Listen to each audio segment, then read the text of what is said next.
இன்னொன்று ஷார்ட் டேர்மில் வந்து நம்ம டெண்டர் போட்டு வாங்குறது இருக்கு. அதே போல வந்து மீடியம் டேர்மில் நம்ம டெண்டர் போட்டு வாங்குறது இருக்கு.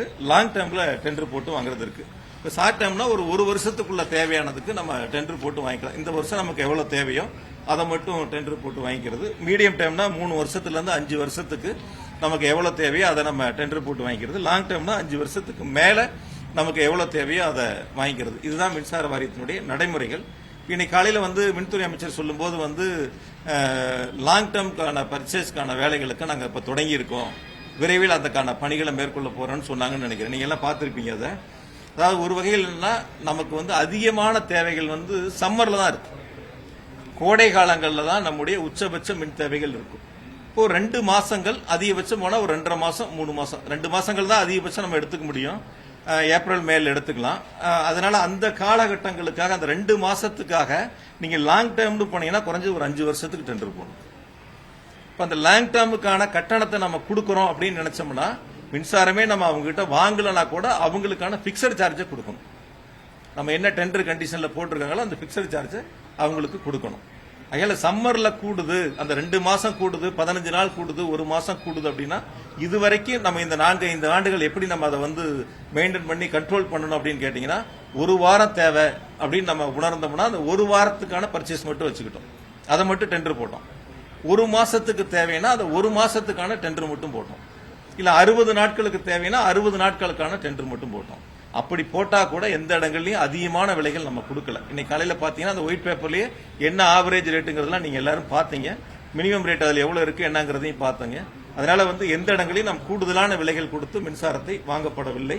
குறிப்பா இன்னும் ஒண்ணு, இந்த மின்சாரத்துல வந்து அவர் சொன்ன அந்த தோணி எப்படி இருக்குன்னு பாத்தீங்கன்னா, இதான் அந்த மின்சார கொள்முதல்ல மிகப்பெரிய ஒரு தவறுகள் நடந்தது, இழப்புகள் நடந்தது, நிறைய அதுல வந்து லீக்கேஜ் இருக்கு, அதை அடைக்கணும், சீர்திருத்தம் பண்ணணும், இப்படி பல கருத்துக்களை ஒவ்வொரு இடையிலையும் ஒவ்வொரு ஸ்லைட் அப்பையும் அந்த கருத்துக்களை முன் வச்சுட்டு வந்தாங்க.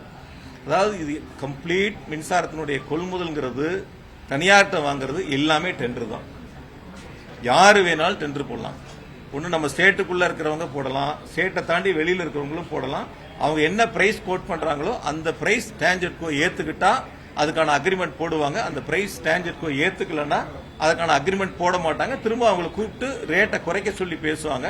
குறைக்கிறதுக்கு ஒத்துக்கிட்டா டான்ஜெட்கோ அக்ரிமெண்ட் போடுவாங்க, ஒத்துக்கலன்னா ரீடெண்டர் போவாங்க. இதுதான் ஒவ்வொரு ஆண்டுகளும் இருக்கக்கூடிய நடைமுறை. ஆகையால அதை வந்து மின்துறை அமைச்சர் கொஞ்சம் அதை பார்க்கணும், ஸ்டடி பண்ணி பார்க்கணும், எப்படி கடந்த காலங்கள் அதுக்கான வழிமுறைகள்லாம் இருக்கு அப்படின்னு சொல்லிட்டு. அதே மாதிரி வந்து எந்த புதிய மின் திட்டங்களும் இல்லை அப்படின்னு சொல்லி சொன்னார். கடந்த 5 வருஷமா எந்த திட்டங்களும் புதுசா கொண்டு வரல, ஆனா செலவினங்கள் கூடி இருக்கு அப்படின்னு சொன்னாரு. உங்களுக்கு நல்லா தெரியும், வட சென்னை அனல்மின் நிலையம் அனல்மின் திட்டம் ஸ்டேஜ் 3 எங்களுடைய கழக தலைவர் முதலமைச்சராக இருந்து அந்த திட்டத்தை துவக்கி வச்சாங்க. இன்னைக்கு அதுக்கான மின் உற்பத்திகள் நடந்துகிட்டு இருக்கு. 800 மெகாவாட்டுக்கான அந்த மின் உற்பத்தி திட்டங்களை 5 வருஷத்துல முடிச்சு அந்த திட்டத்தை தொடங்கி வச்சாங்க. அதே போல பாத்தீங்கன்னா உடன்குடி அந்த திட்டங்களையும் முடிச்சு பயன்பாட்டுக்கு எங்களுடைய முதலமைச்சர்கள் கொண்டு வந்தாங்க. பொதுவா போன 5 வருஷத்துல வந்து பாத்தீங்கன்னா 9032 மெகாவாட் வந்து நம்மளுடைய அந்த நிறுவுதிறன்ல கூடுதலா சேர்க்கப்பட்டிருக்கு. ஒரு 5 வருஷத்துல மட்டும் நம்ம கூடுதலா சேர்க்கப்பட்டது. அதுல சோலார் வந்து 7769 மெகாவாட் கூடுதலாக கடந்த 5 ஆண்டுகளில் சேர்க்கப்பட்டிருக்கின்றன. எண்ணூர் திட்டத்தை பத்தி சொன்னாங்க. அது ஏற்கனவே 73% பணிகள் நிறைவு செய்யப்பட்டிருக்கின்றன. அதே போல உப்பூர் திட்டங்களை பத்தி அதை சொன்னாங்க. உப்பூர் திட்டங்கள் வந்து நாங்க இருக்கும்போது என்னன்னா, ஒரு யதார்த்த கள நிலவரங்களை சொல்லணும்னா, உப்பூருக்கு வந்து தூத்துக்குடியில இருந்து கோல் எடுத்துக்கிட்டு போய் நாங்க மின் உற்பத்தி செய்யணும். அப்ப அந்த டிரான்ஸ்போர்ட் சார்ஜை நம்ம காஸ்ட் போட்டு பார்க்கும்போது செலவினங்கள் கூட வர்ற மாதிரி இருந்துச்சு.